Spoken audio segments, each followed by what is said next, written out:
first 20 minutes, if you're not asking me questions, we have a problem. If you're pitching, if you're giving a slide deck presentation for 20 minutes and you don't stop to ask a question or check in, that's a problem. Yep.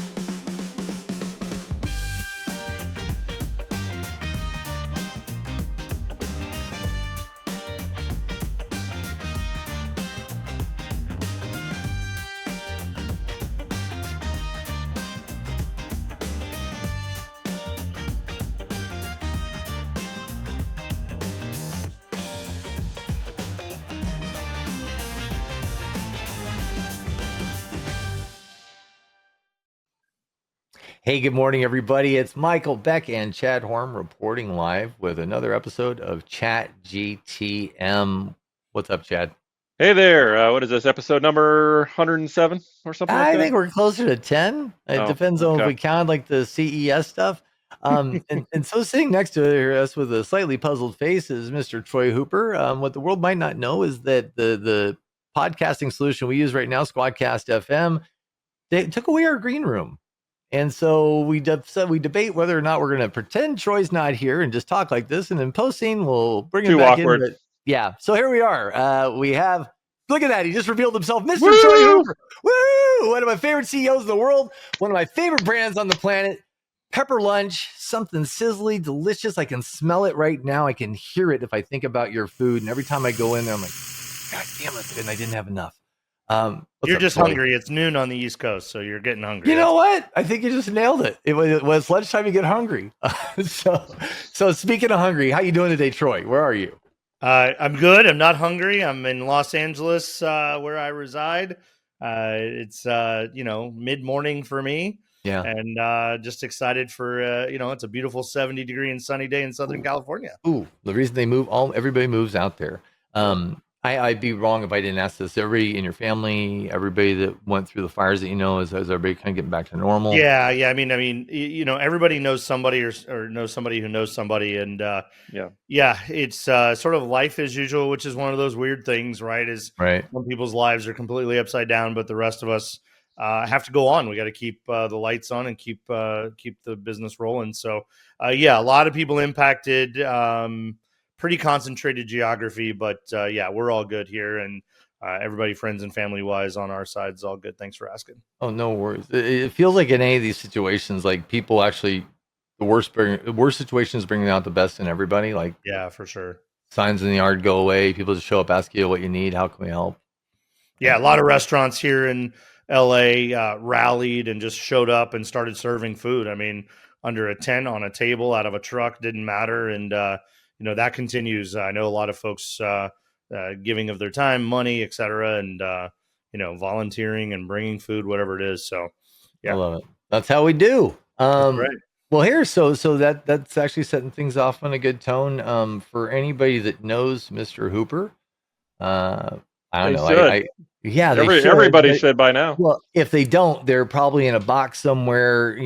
Make a signal, somebody will come find you. Because if not, we got to dig you up and get you to know who Troy is. He is literally the hardest American man in show business or in the hospitality, be the show, not the commercial business. And a fantastic leader, somebody that I respect a lot. You really helped me out when I started seeing the Rising Tides thing you do on LinkedIn. It really helped me find my voice. You being here right now is actually your fault. So thank you. And, well, why don't we just start this? Like for people that don't know Pepper Lunch, tell us a little bit about this brand you have. It's not anything that anybody else here has. It's not Korean BBQ. It's not Panda. It is something better. Yeah. What is Pepper Lunch? So Pepper Lunch is a fast casual experiential dining experience that's very unique. It's Japanese founded. It is Japanese cuisine. We call it Teppanyaki for one, DIY Teppanyaki. And you come in, you order on a kiosk. We got 8 categories of food, basically protein rice and veg, or protein pasta and veg, or just veg if you like. A lot of options for just the veg side too. And we bring you a sizzling hot plate in about 3 to 5 minutes, and you can add one or none of our 6 proprietary sauces and other flavorings. And basically you get to cook your food on your iron plate at your table. And you can get in and out in under 25 minutes for under $20. And, there's that shareability, that what did you create? What did I create? The smells, the sounds, the sights of the beautiful food. It's a very unique experience that you don't need 45 minutes and $45 for. It really is sort of the alternative to Korean barbecue or yakiniku or traditional teppanyaki experiences. So Troy, we've both tried this in Vegas, and you said the words, but I want to call out as someone who did it for the first time. It was an experience, right? Yeah, this isn't going out to a restaurant. This is an experience. And the piece that's really unique is what you said with sound, right? The sound of the plate. It's like you're not used to having sound be a part of your dining experience, so that really stood out to me. ASMR food. It's an experience, exactly, right? And yes, the food is amazing, but it's the uniqueness of the experience that you take home with you and you tell your friends about. Yeah, it's very Instagram worthy, right? People who've come for the first time, typically everybody yanks their phones out and photos and videos and, ooh, what did you do? And ooh, what did you do? Because everybody's plate looks so different from how they've customized it. Yeah, that's what makes it really interesting to the younger audiences too, which a lot of our customers are under 30, and that makes a lot of sense. Very shareable, very Instagrammable. There's a pro tip for anybody that's Instagramming Pepper Lunch. Firsthand, we have this coming back from CES. We went by Pepper Lunch. We're like, oh, we're going to get some film. And our camera guy was complaining that the sizzle was too loud. Our microphone was too close to the platter. It was like, you can't hear anything else going on. It's that hot. How'd you get involved? 500 degrees. It's real. How'd you get involved with the brand? Like, I did a podcast. It's a funny story. Early 2022, I did a podcast, resulted in me meeting another gentleman by the last name Hooper, Stephen Hooper from Washington. And we struck up a professional friendship. And a few months later, his MBA college classmate reached out. That gentleman's name is Yuto Tago. And he's my boss. He's all of our boss. He's the global CEO of the holding company. And he was looking for help. He was looking for a consultant, actually. And I had a consulting practice. And he called us and we met. And in about 90 minutes, he realized that he had found a solution beyond a consultant and asked me to be the CEO of the holding company here in the US and co-CEO of the brand globally. And we got on our journey ride together then. But basically it goes back to, I did a podcast, met another dude. Not related, by the way, Mr. Stephen Hooper. Thank you very much. Well, and he knows he gets all the credit.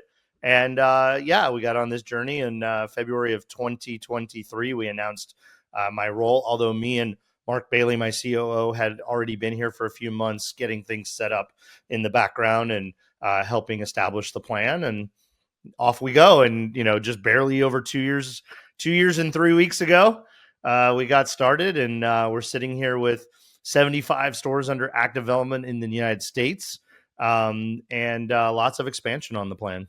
Okay, so talking about expansion, right? You guys have been growing like crazy. How many are open now? Yeah, so we've got 7 in North America, including our Guam and British Columbia in Vancouver location. But, we've got 75 stores under active development. All those stores have to open within under 5 years. So we've got a lot coming. We've got about 15 stores will open this year. Next one after the Irvine Spectrum store, which was a fantastic new store opening a couple of weeks ago. We're opening Pinellas Park near you, Michael. I know we're going to see you there. Michael just shows up for the free food, by the way. We're giving away first 50 or 100 people get free pepper rice. So I'll be first in line. There. Yes. You got to show up and get in line. I'm still hungry and poor. Please feed me, Troy. I'll go anywhere in the country for pepper lunch. But same week, we're opening in Riverton area of Salt Lake City at Mountain View Village there. And got a couple coming in Arizona in the summer. And last third of the year, we're going to open in about another 10 more for 15 total this year. So a lot going on the growth side. Wow. Troy, Michael, real quick. I read most of your posts on LinkedIn, Troy. I can't claim all. Maybe I read all for at various points, but most. And you strike me as someone with a lot of perspective, right? You know what you have with this brand. You know the journey you're on. What do you love about this stage of your journey? in this stage of growth? Well, it's seeing it all come to life, right? We worked for 2 years, touched everything in this company. Every area of this brand has been touched and is continuing to get refined and revisited and retouched. But we had to stand up an entire global infrastructure by redefining the leadership structure and the support teams globally. We had to stand up a United States based team here. We had to establish all the systems, processes, supply chain, tech vendors, everything. And so to see it all come to life, to walk into a store and touch a kiosk and look at the digital menu board and use a table tracker and see the new ingredients that are just amplified to even higher qualities than when we got here, just to see it all come to life. Now, look, it's a new phase of stress, right? Opening new stores is stressful. There's a lot of pressure. There's a lot at stake. It's got to go well. You got to have good results. And so, the measurement that happens at and after an opening, and we're doing many of them back to back to back. So it's a new phase of stress, a lot more travel, right? Not only am I traveling for the conferences and whatnot, but also then traveling for all these new store openings and the whole team, right? We got a bunch of people going a lot of directions at the same time. So it's just a whole new phase of planning and execution, sort of just adding plates to the spinning poles, really, at the end of the day. Wow. I have a question about openings, right? Because I think anybody has opened a restaurant that's kind of near and dear to their heart, and either you get it down or you suffer on the full open.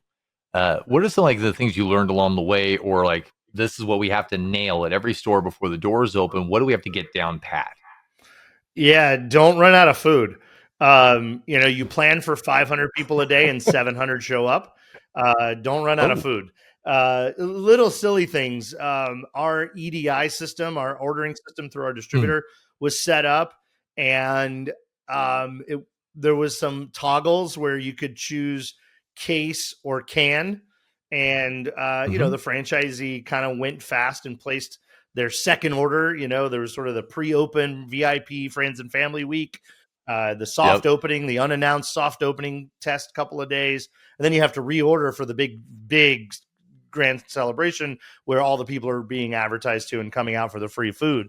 And there was some mistakes with ordering 24 cans instead of 24 cases, or another thing was we use quite a few fresh products like chopped chives go on top of almost every dish, and there was enough bags, but one of those bags was a week old, so when they opened it, it was sour. And we're on a Saturday afternoon and we don't have chopped chives. So quite frankly, every single C-suite member of the company took turns chopping chives for about 4 hours. So Yuto was in there, our global COO was in there, YY, Mark, everybody but me. I was out hobnobbing, and I'm the chef in the room, by the way. I think I was the only YY the chef too, but a couple of folks there. But it's the things you cannot think of everything, and you're relying on a lot of people, and it's their first time in this case with this brand, and so something's gonna happen. But look, the customer didn't know. It's fine. Everything's fine, and you just learn from it and move on. And we did. We learned a lot of lessons, and we apply them to the next opening. And we'll learn lessons in Florida, and we'll apply that to the next opening. And just that's all you can do. But customers had a great experience. Employees had a great experience. The region, the mall's very happy, and the buzz is about. So all things considered, no major crises. Awesome. I love that you didn't have to cite a technology failure. So there was a ton of tech problems. No, Mark was on the phone. Mark was on the phone 6 hours a day, 3 days in a row. Somebody at our POS provider accidentally reverted. Now, this took 3 days to figure out. Accidentally reverted to an old menu. There were 2 or 3 versions of the menu, and it was causing connectivity issues with the kiosk. And what was really weird is that one of the 2 kiosks would go down, never both. That's great. Never had to stop serving food. Never had to go to. Well, we did order it straight on the POS for a little while they figured it out. But no, ton of tech gremlins. Yeah, yeah. That's a given. That was a full-time job for sure. So you mentioned earlier that you guys had rolled out a whole new tech stack. Is that something you can talk about? Because I know those decisions are really deliberate and for real reasons around all the things that connect and why. Like, walk us through what you got. Yeah. No, look, it's been a long time coming. Hundreds and hundreds of demos and lots of consideration, some tests. Yeah, look, we pivoted from our original point of sale provider. We're proudly rolling Toast out in the U.S. and working on an international expansion with them as well. But everything stacks on top of that at this point, right? And so, we've got Grubber as our kiosk provider and digital menu board provider. That's new for them on the digital menu board thing, so we're working through that. We're working using DeliverAct as our third party and first party order aggregator. We've got Boxy, which we're just turning on now, which is our locker box, in-store locker box system for takeaway and delivery drivers. Table Tracker has been phenomenal for us. You get a puck, you take it to your table. It recognizes that order 12 is at table 37. So it's been really seamless for our staff to be able to bring food to the table quickly without sort of looking for the table tent or whatever indicator. So we have about 19 SaaS and hardware partners that make up our tech stack. So far, so good. Normal gremlins, normal little things that you learn along the way. You don't know till you go live. The test environment works fine, but when you go live, something goofy happens, and then trying to fix that causes another problem. So working through all that's been just fine. Doing all this without a CTO, CIO, head person of technology has been pretty challenging, but Mark Bailey, our COO, is becoming a pretty proficient guy at calling customer service and figuring it out. Trial by fire. Troy, if you could send one message to all of the technology vendors that support you now, what would it be? And then what would you want all the vendors who would like to work with you but don't? What would you like to tell them? Yeah, I think one thing that's been interesting in this circumstance is, what does API really mean? What does integration really mean? And is that a benefit? Is it 1 + 1 = 3 or better?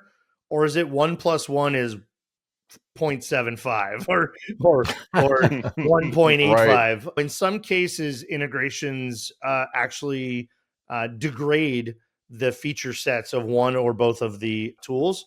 That's been an interesting learning lesson. The other is, the big message, and I shared this message with a couple of our vendors pretty loudly, is your teams have to know. You got to have somebody on your team that's an expert at that integration. Somebody has to be able to get on the phone with us and walk us through how that integration works, how those tools talk to each other, how we take advantage of any of those efficiencies and economies of scale.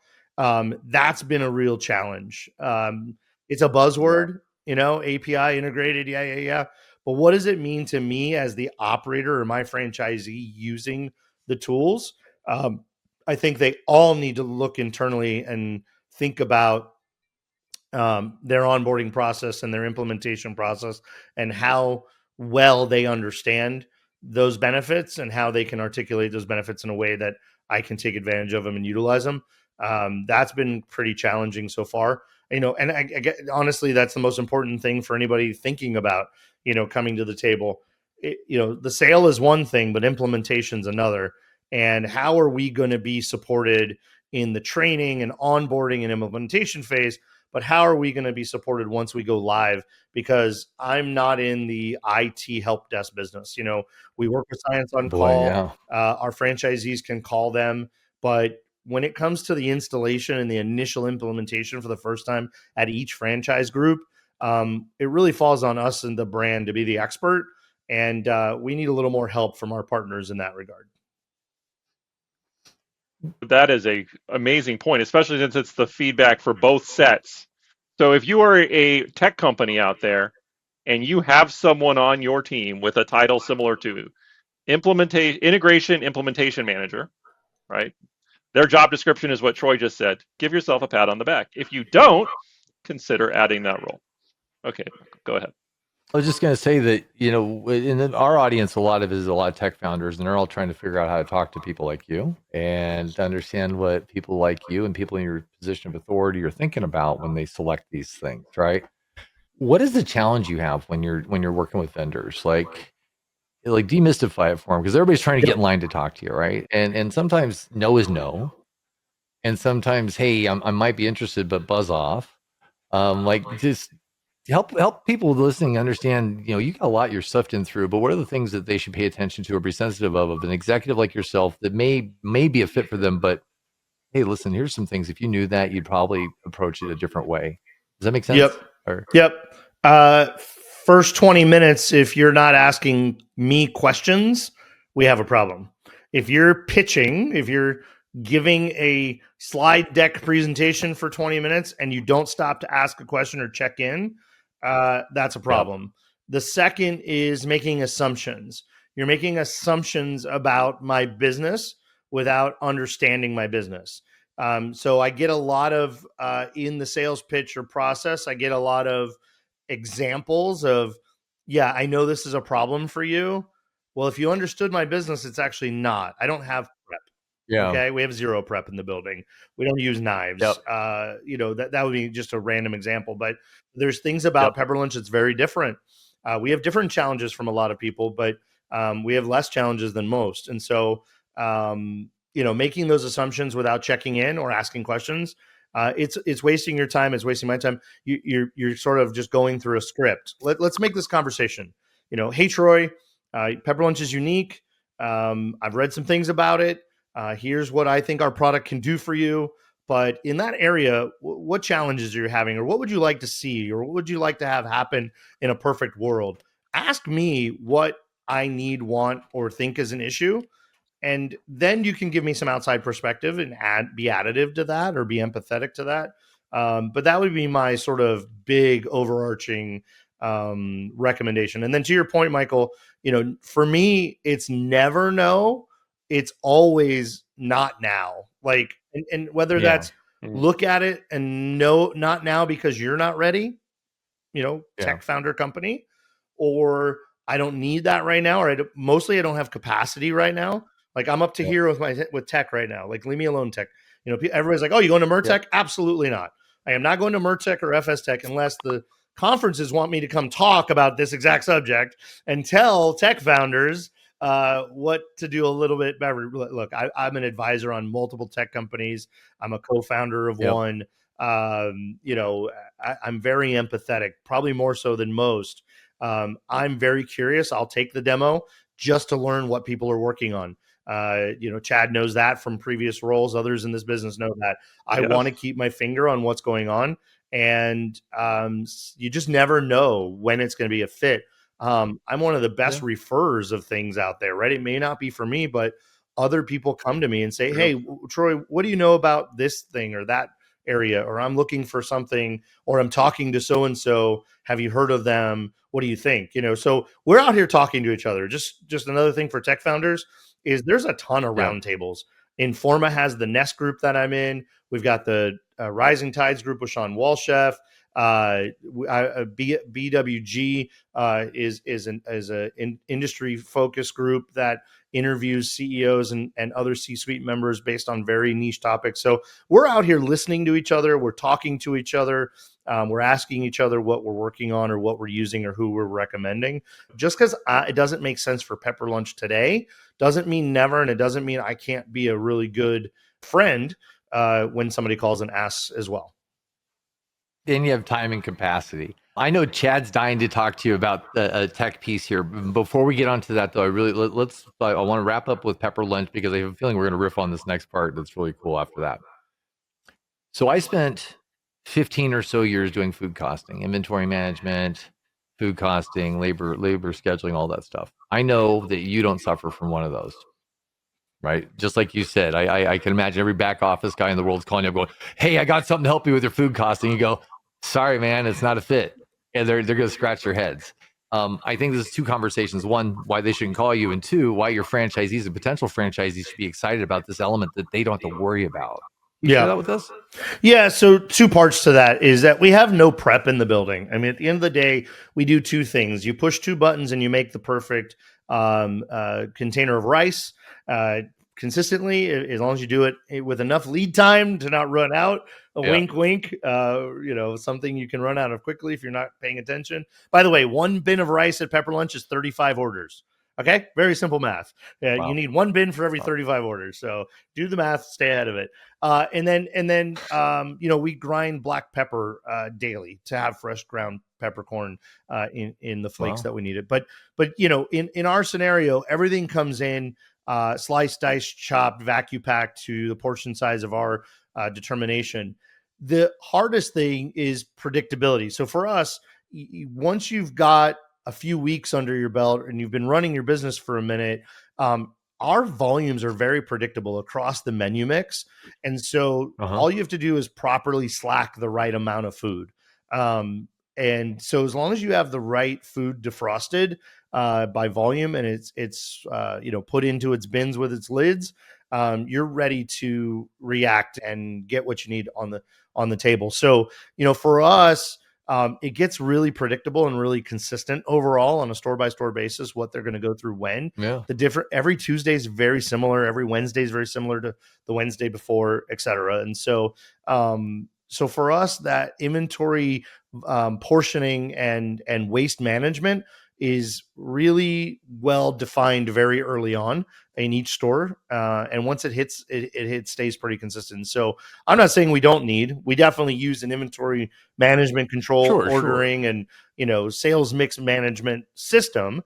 But it's just not as complex for us as it is for many. And I'm empathetic. I've been running restaurants for 32 years. I totally get it. But when you're not breaking down raw product in the store, when you're not making sauces in the store, when you don't have a lot of hold hot items, we have 0 hold hot items, to be frank. Then you don't have that loss that most companies have. I mean, sorry, this last one, Chad, I promise.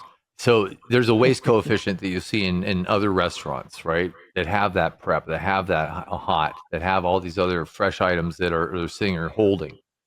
What's the difference there? Because I have to imagine that's significant. Like what other places that waste in comparison to what a Pepper Lunch wastes. So mathematically, it's insignificant.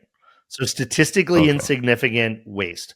We actually struggle to even measure it. That's how, once we get it down in a store, it just stays super consistent. And so that's weird, right? I've been doing this a long time. I've never had that. I've never had to not factor in loss and shrinkage and waste. And like, I can walk into any restaurant and watch somebody chopping onions or tomatoes and tell you how you're going to make up a tomato a day by chopping differently, or yields, your yields, how to improve yields and reduce waste and cross utilization. One of the first things I do as a consultant is we look at your menu sales mix and we look at your ingredient profile and we ask very seriously, any dish that has any ingredient that only exists in that dish, does that ingredient need to exist, or does that dish even need to exist?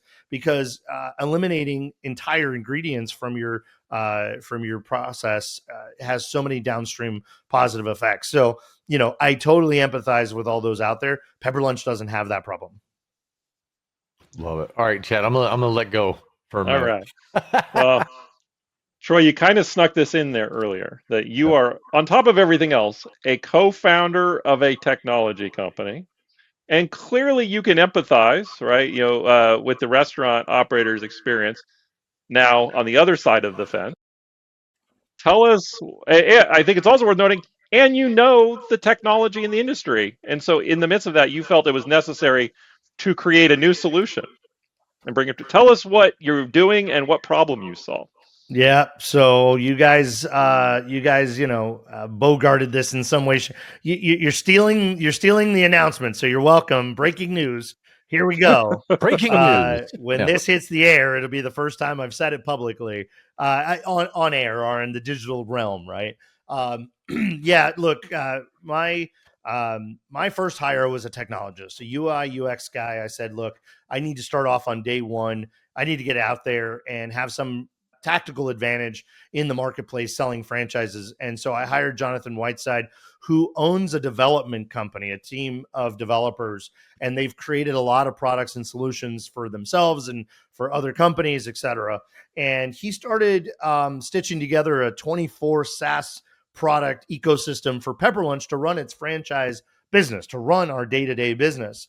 And he got us as so far as to getting us up and running, but that's a fragile ecosystem when you're using all these off-the-shelf products that do or don't integrate with each other. And so he asked for permission to go start building a CRM, at least for us. And as he started to do that, he learned more about the franchise business. And so he had these developers working on a system for Pepper Lunch, and then realized there was more to it, right? There's an opportunity here for a self-discovery portal. Nobody has that. Like, you go to a landing page, you scroll down and read all about the franchise. There's probably FAQ expansion boxes at the bottom, and that's it, right?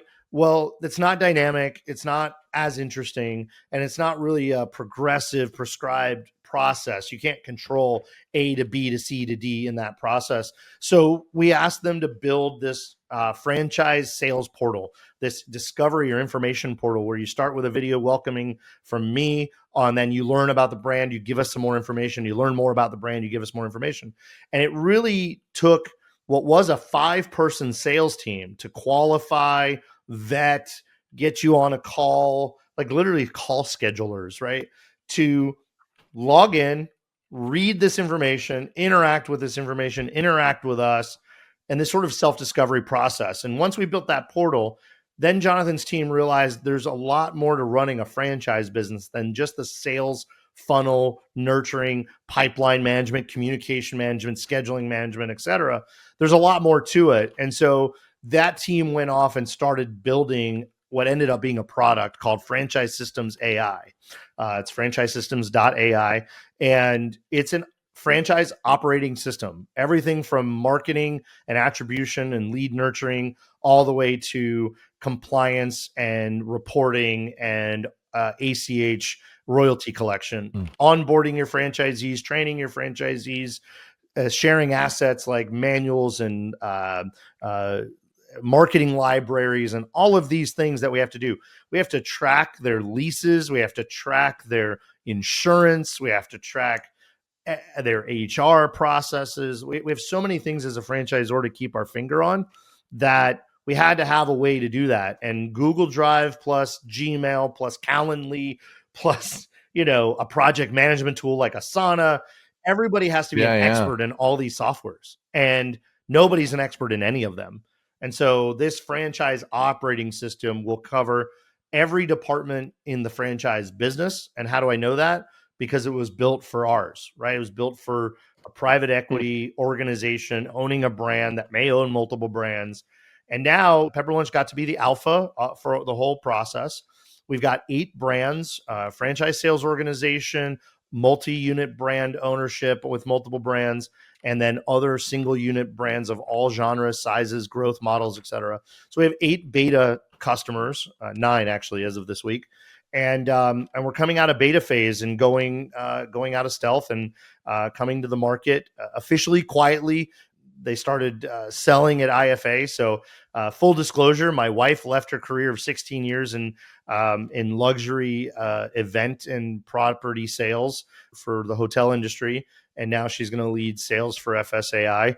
And Jonathan's got a team in the background on a global scale. And we still have our day jobs, and these folks are going to go off and make this product available to the franchise industry. It's industry agnostic, doesn't have to be restaurants. Although if you build for restaurants, you generally have everything covered. And we're really excited. Very exciting. Now, I know a GTM company if they need one. Just saying. When I heard about this initially, and I heard you were involved, like, okay, this is going to go like nuts. But if you can share like a little story that kind of gives an idea of what the reception has been in the market with the brands that have already come on board or thinking about it. Yeah. Not to have ego here, but it's thank God. Look, we did our homework. Pepper Lunch went to market and did the full sales and demo and sales process, right, of negotiating and reviewing terms and conditions and understanding what development, implementation costs and timelines and process and lift look like. We did that for many products to solve this problem. Remember, we put an ecosystem together. It was just fragile and a very heavy lift to manage it. And our team were just, fragmented. Some people were in this system, some people were in that, and you use this one once in a while. And so when we talk to people, like finding these betas, I didn't find them, they found us. The very first day that we decided this thing's going to have to become a product, two gentlemen walked up to me at a networking event and said, "Hey, Troy, what are you doing for pipeline management? What are you using for your sales management for franchising?" And I giggled and I said, "Well, we've looked at it all. We're not happy with any of it. And we're just going to build our own." And they like threw their hands up and were like, "Oh, well, that doesn't help me." And I was like, "Well, hang in there. I think we're going to make it available. I think the team's going to build this and make it available." And that was about 14, 15 months ago, I think.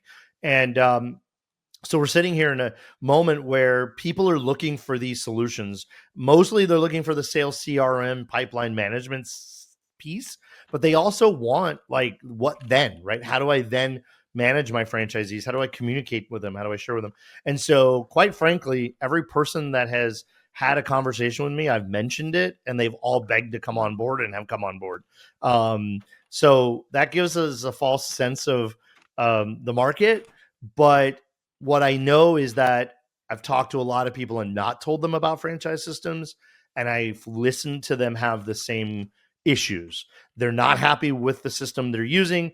They're not happy they have to go to one or more of these systems that they know about.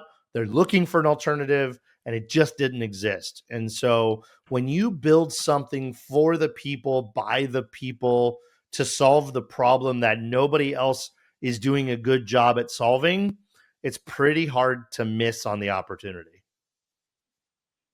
It sounds like you've got product market fit. I think we're doing okay. So now it's execution. So, that's what I hope, and I've pushed the team to pay attention to is execution. Do a really great job so that we don't have to have a sales team. We don't have to have a sales force. We just need to receive leads and educate them on the opportunity and get them onboarded because that's a huge expense. And as you guys know, in tech sales, right, is a huge expense and causes people to have to raise money. This company has not had to raise money. Several of us wrote some small checks to get some developers on board, and it's almost at break even already with its beta, and betas are all on discount, Awesome. right? So it's very close to paying for itself, and and then it's just going to be about the people running that team getting out there. I mean, I'll definitely be promoting it. I'll be talking about it. I'm very proud of it. But I've got a day job. Jonathan's got a day job. So we need to let the team that's running it get out there and do their job. Well, hey, Troy, thank you so much for everything, all of that, and all that you are to our community and who you are to us personally. Like, dude, you're the man. We absolutely love you. We love what you do in the world. We love what your team is about, the energy they give when we see them. I mean, they're genuinely passionate and excited about something they should effing be excited about. It's nice. Yeah, this has been a lot of fun. And I can only imagine what else we're going to see. I'm going to sit here like Jon Stewart style on the sideline, just eating popcorn, watching you go. Where are we going to see you now? So like between now and the end of H1 or the half of this year, you're everywhere. Where can people find you if they want to ask about this opportunity outside of LinkedIn? Where can they see you in person or your team in person? Yeah, I mean, so for Pepper Lunch, we're always we think you should go to our LinkedIn page for Pepper Lunch, Troy Hooper for Pepper Lunch, and on the Pepper Lunch side, we're going to be at most of the conferences. We're not doing the couple tech conferences this year for that, but I'll be at Restaurant Franchise Innovation Summit in Myrtle Beach here soon in a couple weeks, and then we're going really big at RLC. My boss, my boss's boss, and his boss are all coming. So nice. They're going to come see the new store that's under construction at ASU in Tempe. And then we're going really big. We bought the pickleball event. I one knew of it. 5 Pickleball events is at gonna be RLC. you. We're going to make it Vegas Day Club style. We're having a lot of fun. We've got the authors of Pickleball for Dummies coming to teach beginner classes. Wow. We've got a DJ. We've got food. We've got cocktail servers. Lots of swag and giveaways. Okay. So come Is the hang food out on pepper the morning lunch? of the 14th. I think that's Monday morning at RLC when all the events are going on. Come hang out. You don't have to Awesome. register or play. You can just show up and party and have a good time with us. But that's where we'll be, and I'll be at most of the conferences. And then Erin, head of sales for Franchise Systems, it's franchisesystems.ai. She'll be at I left out multi-unit franchise conference. Sorry. That's between RFIS and RLC in Vegas. So I'll be in Vegas. We'll be having an open house for Pepper Lunch. We'll be on there the for that 25th too. and 26th. And then she'll be there. She'll be at multi-unit franchise and RLC for the franchise system side. So she'll be out there rubbing elbows, talking to franchisors about how to help manage their business more effectively with that. So thanks for the opportunity. I just got really excited. We got our free lunch on the 25th or 26th for That's Vegas right. for the multi. That's right. Just show up. Lunch. Pepper lunch. You just Awesome. know it, right? It's like 5 to 7 p.m. Pepper lunch, Las Vegas, 8 minutes off the strip, Look for the Spring bus. Mountain Road. Come out there and we just put up the balloons and put out the food and have a good time. Tell everybody about the brand, give you a little tour, show you how the sausage is made, as they say, because we don't make anything. We just heat up plates. That's all we cook are iron plates. So come out and check it out if you're at multi-unit franchise, or if you're at bar and restaurant, or even the pizza expo, which all happen overlapping at the same time in the third week of March. Please come out and check out Pepper Lunch on the 25th and 26th. Open house from 5 to 7. Troy Hooper, you're one of the good ones, and literally one of the hardest working guys in show business, and that's a high bar to set, especially in hospitality, to say somebody's a hard worker. So here's to you, and here's your team, and here's to Pepper Lunch, just crushing it. It is a fantastic product. If you haven't been to one and there's one near you, go. If you don't know, look it up and find one coming near you. And if you want one, talk to Pepper Lunch because they got a really great program. Troy Hooper, you're an amazing guy. Thank you so much. Appreciate it, gentlemen. Great to be with you again. Thank you, Troy. All right. See you next one. Bye. ChatGTM signing off for this time around. We'll see you next time. Have a great day, everybody.